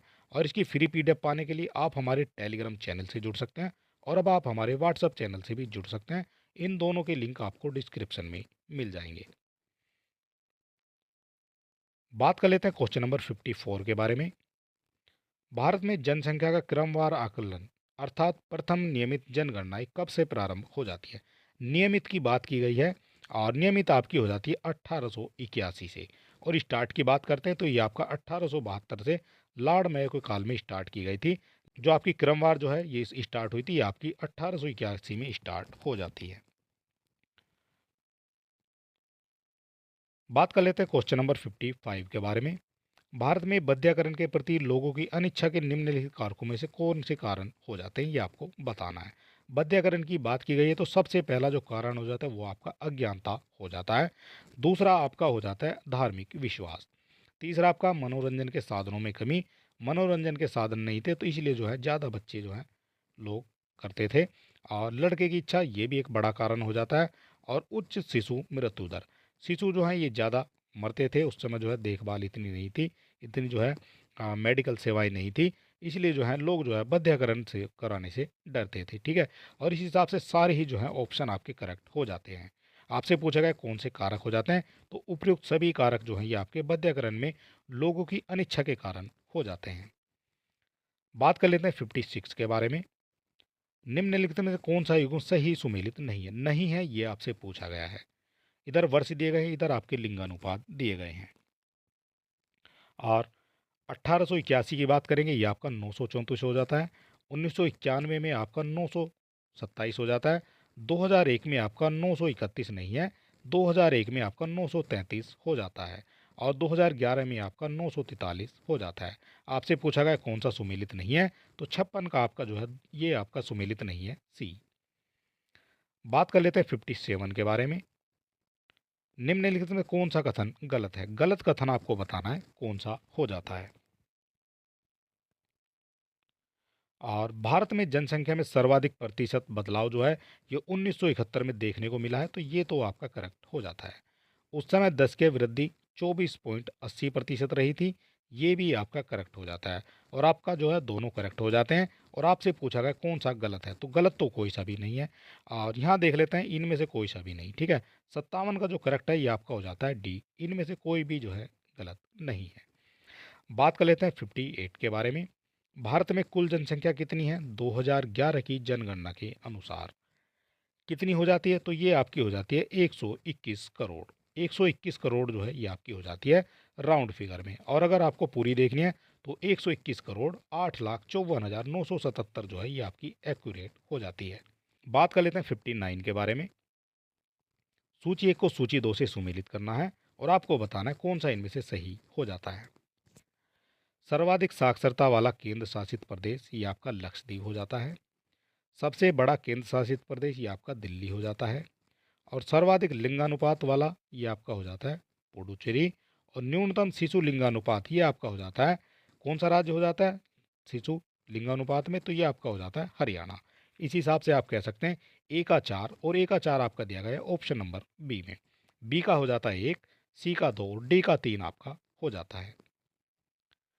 बात कर लेते हैं क्वेश्चन नंबर 60 के बारे में। 2001 से 2011 के दशक में प्रतिशत वृद्धि दर का अंतर कितना था। कितना हो जाता है प्रतिशत वृद्धि दर का अंतर? तो ये आपका हो जाता है 3.84%। ठीक है, ये आपका वृद्धि दर का अंतर हो जाता है 2001 से 11 के दशक में। बात कर लेते हैं 61 के बारे में। कथन और कारण से आपका क्वेश्चन दिया गया है। और भारत में शिशु जो अनुपात है आपका 0-6 वर्ष में 2001 से 11 में घटा है, तो ये आपका करेक्ट हो जाता है। और हरियाणा का शिशु लिंगानुपात जो है ये आपका 2001 से बढ़ा था, तो ये भी आपका करेक्ट हो जाता है। ठीक है, और इस हिसाब से आपके दोनों करेक्ट हो जाते हैं, और दोनों करेक्ट आपके दिए गए हैं ऑप्शन नंबर ए में। ए और आर दोनों आपके एक सही हो जाते हैं, और आर जो है ए का सही स्पष्टीकरण भी हो जाता है। बात कर लेते हैं 62 के बारे में। निम्नलिखित कथनों पर विचार कीजिए और सही उत्तर का आपको चयन भी करना है। सही उत्तर कौन सा हो जाएगा ये आपको बताना है। बात कर लेते हैं उत्तर प्रदेश। देश में सबसे अधिक जनसंख्या वाला प्रदेश बना हुआ है 2011 की जनगणना के अनुसार, तो ये आपका करेक्ट हो जाता है, और हर जो है स्टूडेंट इसको जानता है। बात कर लेते हैं दूसरे पॉइंट की। पश्चिमी बंगाल, महाराष्ट्र, बिहार तथा आंध्र प्रदेश क्रम से अवरोही क्रम में नीचे इनके हो जाते हैं, तो ये आपका गलत हो जाता है। इसके बाद सबसे पहले आपका उत्तर प्रदेश आ जाता है, फिर आपका आ जाता है महाराष्ट्र, इसके बाद आपका आ जाता है बिहार, और 4 नंबर पर आपका आ जाता है पश्चिमी बंगाल। ठीक है, ये चीज़ें आपको याद रखनी है, और आपसे जो है ये गलत हो जाता है क्योंकि पश्चिमी बंगाल जो है इसमें पहले दे दिया गया है। और 62 का करेक्ट आंसर आपका हो जाता है केवल एक, और केवल एक आपका दिया गया है ऑप्शन नंबर ए में। बात कर लेते हैं क्वेश्चन नंबर 63 के बारे में। निम्नलिखित कथनों पर विचार कीजिए और सही उत्तर का चयन भी आपको करना है। सही उत्तर कौन सा हो जाता है 63 का, ये आपको बताना है। और 1991 से 2001 के दौरान भारत के राज्यों की जनसंख्या वृद्धि सर्वाधिक जो है नागालैंड में, और न्यूनतम आपकी केरल में रही है, तो ये आपका करेक्ट हो जाता है। आपसे पूछा गया कौन सा सही है, तो ये तो आपका सही हो जाता है। बात कर लेते हैं दूसरे पॉइंट की। 2001 से 11 के दौरान सर्वाधिक एवं न्यूनतम दर की वृद्धि क्रम से मेघालय एवं नागालैंड में दर्ज की गई है। सर्वाधिक जो है सर्वाधिक और न्यूनतम दर की वृद्धि, तो ये भी आपका करेक्ट हो जाता है। और इस हिसाब से आप कह सकते हैं दोनों आपके करेक्ट हो जाते हैं। दोनों करेक्ट आपके दिए गए हैं, एक और दो दोनों आपके सही हो जाते हैं। और 63 का जो करेक्ट आंसर है आपका हो जाता है सी। बात कर लेते हैं 64 के बारे में। निम्नलिखित में से उत्तर प्रदेश में साक्षरता के संबंध में क्या गलत हो जाता है? 2011 की जनगणना के अनुसार आपको बताना है। साक्षरता के संबंध में क्या गलत हो जाता है, गलत आपसे पूछा गया है। उत्तर प्रदेश की कुल साक्षरता दर ये 77.73 हो जाती है, तो ये तो आपका गलत हो जाता है। और आपकी जो है सही कौन सी हो जाती है? तो सही आपकी हो जाती है 67.7%। ठीक है, ये आपको याद रखना है। उत्तर प्रदेश की कुल साक्षरता दर ये आपकी हो जाती है 67.7% 2011 की जनगणना के अनुसार। तो पहला तो आपका गलत हो जाता है। आपसे पूछा गया कौन सा गलत है, तो एक तो आपका गलत हो जाता है। उत्तर प्रदेश की पुरुष साक्षरता दर ये आपकी 64.7 हो जाती है, तो ये भी आपका गलत हो जाता है। और पुरुष साक्षरता दर कितनी हो जाती है? तो ये आपकी हो जाती है 77.3। ये आपकी पुरुष साक्षरता दर हो जाती है उत्तर प्रदेश की 2011 की जनगणना के अनुसार। बात कर लेते हैं तीसरे की। उत्तर प्रदेश की स्त्री साक्षरता दर ये आपकी 57.2% हो जाती है, तो ये आपका सही हो जाता है। आपसे पूछा गया गलत कौन सा है, तो एक और दो गलत हो जाते हैं, और एक और दो दिए गए हैं आपके ऑप्शन नंबर सी में। ठीक है, इस तरह से जो है आपको याद रखना है। बात कर लेते हैं 65 के बारे में। निम्नलिखित में से किस राज्य में वर्ष 2011 में जनगणना घनत्व जो है सबसे कम रहा है? जनगणना घनत्व की बात की गई है, ये सबसे कम किस में रहा है ये आपको बताना है। और ये हो जाता है आपका राजस्थान। राजस्थान में जनगणना घनत्व सबसे कम रहा है। कितना रहा है? तो ये आपका रहा है 200। 200 जो है ये जनगणना घनत्व हो जाता है राजस्थान में। बात कर लेते हैं 66 के बारे में।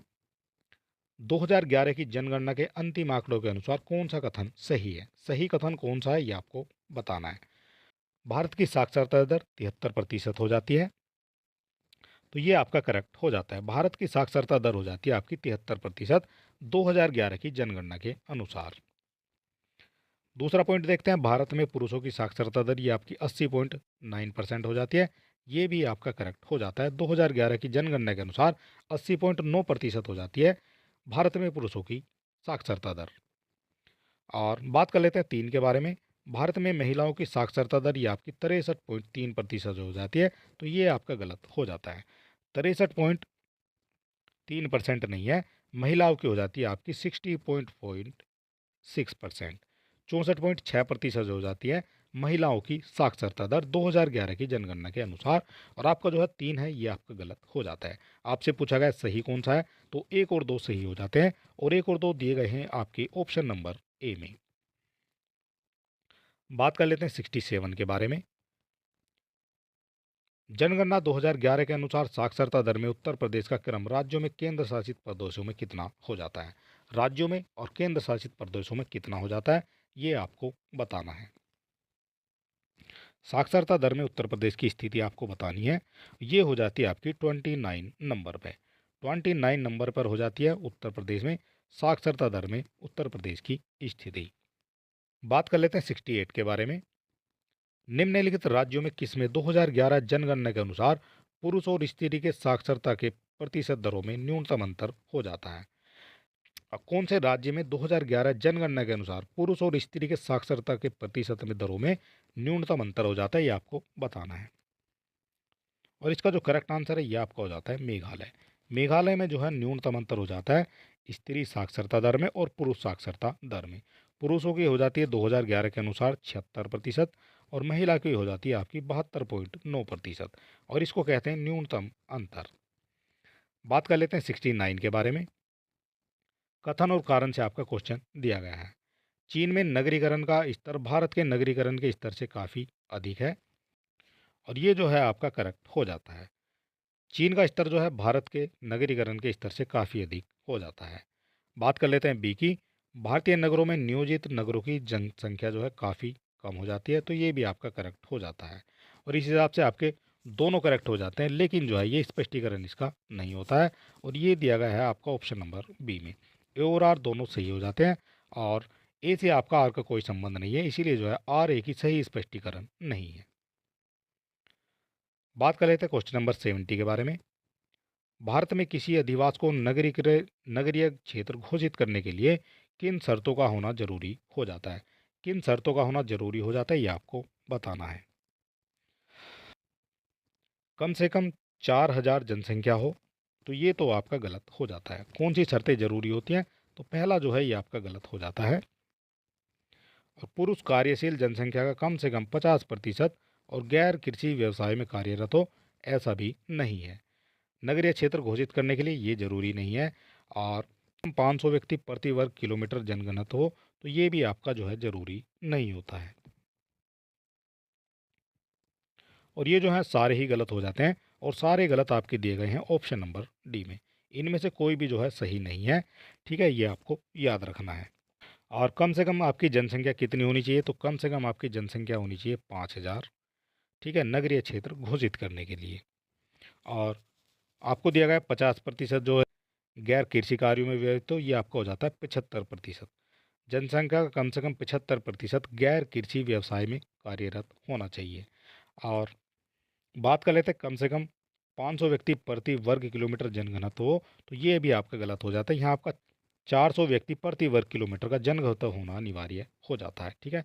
इस हिसाब से आपके तीनों ही जो हैं गलत हो जाते हैं। बात कर लेते हैं 71 के बारे में। निम्नलिखित कथनों पर विचार कीजिए और सही उत्तर का चयन भी आपको करना है। जनगणना 2011 के अंतिम आंकड़ों के अनुसार हिमाचल प्रदेश में भारत का सबसे बड़ा कम नगरीकृत राज्य हो जाता है, और ये जो है आपका सही हो जाता है। कम नगरीकृत राज्य की बात की गई है, तो ये आपका हिमाचल प्रदेश हो जाता है 2011 की जनगणना के अनुसार। भारत का सबसे अधिक नगरीकृत राज्य गोवा हो जाता है, तो ये भी आपका करेक्ट हो जाता है। सबसे नगरीकृत राज्य जो है ये आपका गोवा हो जाता है। बात कर लेते हैं 3 के बारे में। नगरीय जनसंख्या का सर्वाधिक सांद्रण केरल में पाया जाता है, ये आपका गलत हो जाता है। सर्वाधिक सांद्रण जो है ये आपका केरल में नहीं पाया जाता, ये आपका पाया जाता है महाराष्ट्र में, ठीक है। ये भी आपको याद रखना है। और 71 का जो है करेक्ट आंसर आपका हो जाता है 1 और 2। 1 और 2 दिए गए हैं आपके ऑप्शन नंबर ए में। बात कर लेते हैं 72 के बारे में। भारतीय जनगणना विभाग द्वारा भारतीय नगरों को जनसंख्या के आधार पर कितने वर्गों में विभाजित किया गया है। जनसंख्या के आधार पर कितने नगरों में विभाजित किया गया है, कितने वर्गों में विभाजित किया गया है, ये आपको बताना है। 72 का करेक्ट आंसर आपका हो जाता है 6। 6 वर्गों में विभाजित किया गया है भारतीय नगरों को जनसंख्या के आधार पर। बात करते हैं कौन कौन से 6 हो जाते हैं। और पहले नंबर की बात करेंगे तो जो जिनकी जनसंख्या जो है 1 लाख से अधिक है वो हो जाते हैं। दूसरे नंबर पर आपके 50,000 से अधिक वाले आ जाएंगे। और इसके बाद तीसरे नंबर पर आपके आ जाते हैं जिनकी जनसंख्या 20,000 से ज़्यादा है, ठीक है, 20,000 से अधिक है। 4 नंबर पर आपके आ जाते हैं 10,000 से अधिक वाले। और 5 नंबर पर आपके 5,000 से अधिक वाले। और छठे नंबर पर आपके आ जाएंगे जिनकी जनसंख्या जो है 5,000 से भी कम है, ठीक है। बात कर लेते हैं 73 के बारे में। 2011 की जनगणना के अनुसार सर्वाधिक नगरीय जनसंख्या वाले देश के 3 राज्य कौन कौन से हो जाते हैं। सर्वाधिक नगरीय जनसंख्या वाले नगर आपसे पूछे गए हैं कौन से हो जाते हैं। सबसे पहले आपका जो सबसे ज़्यादा जो नगरीकृत है आपका महाराष्ट्र हो जाता है। इसके बाद उत्तर प्रदेश और उसके बाद आपका तमिलनाडु आ जाता है। 73 का करेक्ट आंसर आपका हो जाता है बी। बात कर लेते हैं 74 के बारे में। 2011 की जनगणना के अनुसार जनसंख्या में सर्वाधिक सत्ता वाले राज्य का सही क्रम कौन सा हो जाता है ये आपको बताना है। और सर्वाधिक शहरी प्रतिशतता किस में हो जाती है तो इसका जो करेक्ट आंसर ये आपका हो जाता है मिजोरम, तमिलनाडु और केरल। 74 का करेक्ट आंसर आपका हो जाता है सी। बात कर लेते हैं 75 के बारे में। वर्ष 2011 की जनगणना के अनुसार निम्नलिखित में से किस राज्य में नगरीय जनसंख्या की प्रतिशतता न्यूनतम हो जाती है। न्यूनतम प्रतिशतता हो जाती है 2011 की जनगणना के अनुसार, ये आपको बताना है। 75 की बात की गई है और इसका करेक्ट आंसर आपका हो जाता है हिमाचल प्रदेश। हिमाचल प्रदेश में जो आपका नगरीकरण नगरीय जनसंख्या ये आपकी सबसे कम प्रतिशत पाया जाता है। बात कर लेते हैं 76 के बारे में। निम्नलिखित में से कौन सा कथन सही हो जाता है। सही कथन का आपको जो है चयन करना है, कौन सा कथन आपका सही हो जाता है यह बताना है। ग्रामीण जनसंख्या का सर्वाधिक अनुपात हिमाचल प्रदेश में हो जाता है, तो ये आपका करेक्ट हो जाता है। बात कर लेते हैं दूसरे पॉइंट की। भारत में सबसे कम नगरीय जनसंख्या वाला राज्य आपका सिक्किम हो जाता है, तो ये भी आपका करेक्ट हो जाता है। सबसे कम जो है आपकी नगरीय जनसंख्या ये आपकी सिक्किम में मिल जाती है। आपके दोनों सही हो जाते हैं और दोनों आपके सही दिखाए गए हैं ऑप्शन नंबर सी में। बात कर लेते हैं 77 के बारे में। निम्नलिखित कथनों पर ध्यान दीजिए और सही उत्तर का चयन कीजिए। और बात कर लेते हैं सही उत्तर कौन सा हो जाएगा ये आपको बताना है। 2001 से 11 के दशक के मध्य भारत की जनसंख्या की वृद्धि दर आपकी 17.7% रही है, तो ये तो आपका करेक्ट हो जाता है। और आपसे पूछा गया सही कौन सा है, तो एक तो आपका सही हो जाता है। और इस दौरान ग्रामीण जनसंख्या वृद्धि जो है 12.3% थी, ये भी आपका करेक्ट हो जाता है। इस दौरान आपकी ग्रामीण जनसंख्या वृद्धि 12.3% हो जाती है। इस दौरान शहरी जनसंख्या वृद्धि आपकी 31.8 हो जाती है। ये हम आपको पहले ही बता चुके हैं और ये भी आपका करेक्ट हो जाता है। आपसे पूछा गया कौन सा इनमें से सही है, तो आपके जो उपरोक्त सभी हैं ये आपके सही हो जाते हैं। 77 का करेक्ट आंसर आपका हो जाता है डी। बात कर लेते हैं 78 के बारे में। भारत के निम्नलिखित स्थल अवरुद्ध राज्यों में से किसमें 2011 की जनगणना के अनुसार नगरीय जनसंख्या का सर्वाधिक प्रतिशत हो जाता है। नगरीय जनसंख्या का सर्वाधिक प्रतिशत किसमें हो जाता है ये आपको बताना है। बात की गई है 78 की और इसका जो करेक्ट आंसर है ये आपका हो जाता है हरियाणा। हरियाणा में स्थल अवरुद्ध हरियाणा हो जाता है और इनमें जो है 2011 की जनगणना के अनुसार नगरीय जनसंख्या का प्रतिशत सर्वाधिक हो जाता है। बात कर लेते हैं 79 के बारे में। जनगणना 2011 के अंतिम आंकड़ों के अनुसार उत्तर प्रदेश में 1 से 10 लाख आबादी वाले वैधानिक नगरों की संख्या कितनी हो जाती है। 10 लाख से अधिक आबादी वालों की जनसंख्या कितनी हो जाती है ये आपको बताना है। और इसका जो करेक्ट आंसर ये आपका हो जाता है 64। 64 हो जाते हैं 2011 की अंतिम आंकड़ों के अनुसार उत्तर प्रदेश में 1 से 10 लाख की आबादी वाले वैधानिक नगरों की संख्या। ये आपसे पूछी जा सकती है और ये सेम क्वेश्चन जो है आपको एज इट इज़ आपकी परीक्षा में देखने को मिल सकता है। बात कर लेते हैं 80 के बारे में। और यहाँ हम जो है 80 तक पहुँच गए हैं और टोटल हमारे ये 100 क्वेश्चन हो जाते हैं और सारे क्वेश्चन आपके लिए इंपॉर्टेंट भी हो जाते हैं। देश के कुल नगरीय जनसंख्या में उत्तर प्रदेश का कितना योगदान हो जाता है ये आपको बताना है। क्वेश्चन नंबर हो जाता है हमारा 80 और इसका जो करेक्ट आंसर है ये आपका हो जाता है 11.79%, ठीक है। देश के कुल नगरीय जनसंख्या में उत्तर प्रदेश का योगदान आपका 11.79% हो जाता है। बात कर लेते हैं 81 के बारे में। कथन और कारण से आपका क्वेश्चन दिया गया है और नगरीकरण की दृष्टि से भारत एक मध्यम निम्न वर्गीकृत देश की श्रेणी में आता है। और ये जो है करेक्ट हो जाता है। नगरीकरण की दृष्टि से भारत एक मध्यम नगरीकृत देश की श्रेणी में आता है, तो ये तो आपका करेक्ट हो जाता है। बात कर लेते हैं कारण की। जनसंख्या 2011 के अंतिम आंकड़ों के अनुसार भारत में कुल जनसंख्या का लगभग 32.4 जनसंख्या नगरों में निवास करती है, तो ये आपका गलत हो जाता है। ठीक है। और नगरों में कितनी जनसंख्या निवास करती है? और 31.2% जो है ये जनसंख्या नगरों में निवास करती है भारत की। ठीक है। इस हिसाब से आपका दूसरा पॉइंट जो है ये आपका गलत हो जाता है और आपको ऑप्शन में से छांटना है। एक आपका सही हो जाता है और दूसरा गलत, तो एक आपका सही ये हो जाता है और दूसरा आपका गलत हो जाता है। 81 का करेक्ट आंसर आपका हो जाता है सी। बात कर लेते हैं 82 के बारे में। भारत में मिलियन प्लस आबादी वाले कितने शहर 2011 की जनगणना के अनुसार? मिलियन प्लस की बात की गई है, तो ये हो जाते हैं आपके 53 यानी 53 जो है ये आपके मिलियन प्लस शहर हो जाते हैं 2011 की जनगणना के अनुसार। और 83 की बात की गई है, भारत की जनगणना 2011 के अनुसार देश के मिलियन यानी 10 लाख नगरों की सूची में अंतिम स्थान पर कौन हो जाता है? 83 की बात की गई है और इसका जो करेक्ट आंसर है ये आपका हो जाता है कोटा। कोटा जो है अंतिम स्थान पर हो जाता है। बात कर लेते हैं 84 के बारे में। 2011 की जनगणना रिपोर्ट के अनुसार भारत में ग्रामीण जनसंख्या का प्रतिशत कितना हो जाता है? भारत का ग्रामीण जनसंख्या का प्रतिशत आपको बताना है कितना हो जाता है और ये हो जाता है आपका 68.8%। 2011 की जनगणना रिपोर्ट के अनुसार भारत में ग्रामीण जनसंख्या का प्रतिशत 68.8% हो जाता है। बात कर लेते हैं 85 के बारे में। भारत के निम्नलिखित संघ शासित क्षेत्रों को उनके नगरीकरण के स्तर 2011 के अवरोही क्रम में व्यवस्थित करना है।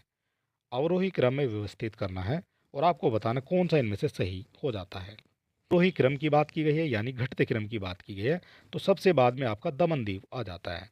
ठीक है। दमनदीव आपका सबसे बाद में आ जाता है और सबसे पहले आपका आ जाता है दिल्ली। दिल्ली, चंडीगढ़, लक्षद्वीप और आपका दमनदीव। ठीक है। 85 का आपका करेक्ट आंसर हो जाता है बी। ठीक है। इस तरह से जो है आप इनको लगा सकते हैं और यहाँ आप देख सकते हैं इनका प्रतिशत कितना कितना हो जाता है। दिल्ली आपका 97.5% हो जाता है और इसके बाद आपका चंडीगढ़ आ जाता है 97.3%, 78.1% लक्षद्वीप और 75.2% आ जाता है दमन और दीव।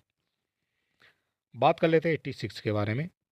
भारत के निम्नलिखित शहरों को उनके जनसंख्या के अनुसार 2011 की जनगणना के अनुसार अवरोही क्रम में व्यवस्थित करना है। अवरोही क्रम में व्यवस्थित करना है और आपको बताना कौन सा जो है सही हो जाता है। सबसे पहले आपका आ जाता है मुंबई, इसके बाद आपका दिल्ली और इसके बाद आपका कलकत्ता आ जाता है तीसरे नंबर पे और 86 का करेक्ट आंसर आपका हो जाता है ए। बात कर लेते हैं 87 के बारे में। निम्नलिखित में से कौन सा कथन सही है? कौन सा कथन सही हो जाता है ये आपको बताना है। 87 हो जाता है हमारा क्वेश्चन नंबर। पुल फैक्टर के अंतर्गत नगरीय सुविधाओं से आकर्षित होकर ग्रामीण जनसंख्या का नगरों की ओर प्रवास होता है, ये बिल्कुल करेक्ट हो जाता है। और पुश फैक्टर के तहत लोग जो हैं गांव में व्याप्त समस्याओं से छुटकारा पाने हेतु नगरों की तरफ रुख करते हैं, ये भी आपका करेक्ट हो जाता है। गांव में वो सुविधाएं नहीं मिल पाती हैं जो आपकी शहरों में सुविधाएं होती हैं। ठीक है। इसलिए जो है गांव के लोग भी शहरों की तरफ आकर्षित होते हैं। दोनों आपके करेक्ट हो जाते हैं और दोनों आपके करेक्ट दिए गए हैं ऑप्शन नंबर सी में। 87 का करेक्ट आंसर आपका हो जाता है सी। बात कर लेते हैं 88 के बारे में। 2011 की जनगणना के अनुसार उत्तर प्रदेश में कितने प्रतिशत मुस्लिम आबादी रहती है? उत्तर प्रदेश में कितनी प्रतिशत मुस्लिम आबादी रहती है? तो ये आपकी हो जाती है 19.26%। ठीक है। ये आपको आंकड़ा याद रखना है, यहाँ से आपके क्वेश्चन पूछे जाते हैं। बात कर लेते हैं 89 के बारे में। निम्नलिखित में से कौन सा कथन सही है? सही कथन आपको बताना है कौन सा हो जाता है। बात कर लेते हैं उत्तर प्रदेश की कुल साक्षरता दर राष्ट्रीय औसत से 5.3% कम है, तो ये आपका करेक्ट हो जाता है। बात कर लेते हैं दूसरे पॉइंट की। 2001 से 11 के दौरान उत्तर प्रदेश की साक्षरता दर में 13.24 की वृद्धि हुई है, तो ये आपका गलत हो जाता है। 13.24 की वृद्धि नहीं हुई है, ये वृद्धि हुई है आपकी 11.34%। ठीक है, तो दूसरा तो आपका गलत हो जाता है। देश में साक्षरता दर की दृष्टि से उत्तर प्रदेश जो है 29वें स्थान पर आ जाता है। ये क्रम आपको याद रखना है और ये आपका करेक्ट हो जाता है। आपसे पूछा गया कौन सा सही हो जाता है, तो सही आपके हो जाते हैं 1 और 3, और 1 और 3 दिए गए हैं आपके ऑप्शन नंबर सी में। बात कर लेते हैं क्वेश्चन नंबर 90 के बारे में। उत्तर प्रदेश में पुरुष साक्षरता दर 2011 की जनगणना के अनुसार कितनी हो जाती है? पुरुष साक्षरता दर 2011 की जनगणना के अनुसार कितनी हो जाती है उत्तर प्रदेश में? तो ये आपकी हो जाती है 77.30%। पुरुष दर जो है ये आपकी हो जाती है। बात कर लेते हैं 91 के बारे में। उत्तर प्रदेश में 2001 से 11 के बीच लिंगानुपात में कितना अंतर हो जाता है? कितना अंतर हो जाता है 2001 से 11 के बीच में? तो ये आपका हो जाता है 14 का। 14 का जो है अंतर हो जाता है लिंगानुपात में उत्तर प्रदेश में। बात कर लेते हैं 92 के बारे में। 2011 की जनगणना के अनुसार 10 लाख या उससे अधिक आबादी वाले वैधानिक नगरों में कौन सम्मिलित नहीं है? 10 लाख या उससे अधिक आबादी वाले शहरों में कौन शामिल नहीं है, ये आपको बताना है। क्वेश्चन नंबर हो जाता है हमारा 92 और इसका करेक्ट आंसर आपका हो जाता है कानपुर देहात। ठीक है, 10 लाख से ज़्यादा अधिक आबादी वाली वैधानिक नगरों में मेरठ भी हो जाता है, गाजियाबाद और आगरा भी इसमें शामिल हो जाता है, लेकिन कानपुर देहात जो है 10 लाख से अधिक आबादी में नहीं शामिल था 2011 में। 93 की बात की गई है। उत्तर प्रदेश की कुल जनसंख्या में अनुसूचित जनजाति यानी एसटी का जो है जनसंख्या का प्रतिशत कितना है, ये आपको बताना है। उत्तर प्रदेश की कुल जनसंख्या में एसटी का प्रतिशत आपको बताना है।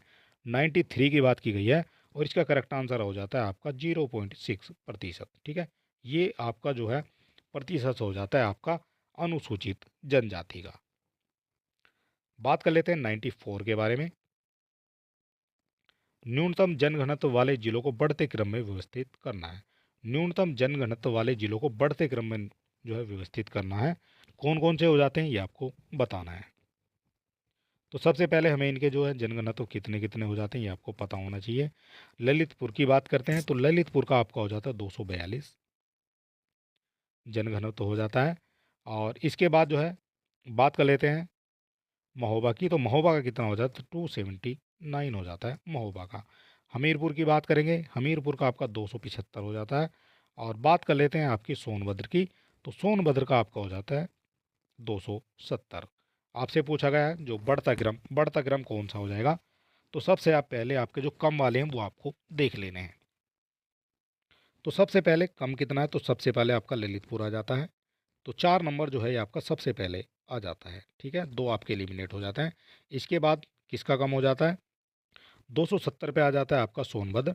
और 3 नंबर जो है 4 के बाद आ जाता है, तो 4 के बाद 3 नंबर आपका दिया गया है ऑप्शन नंबर बी में। ठीक है, ये आपको याद रखना है।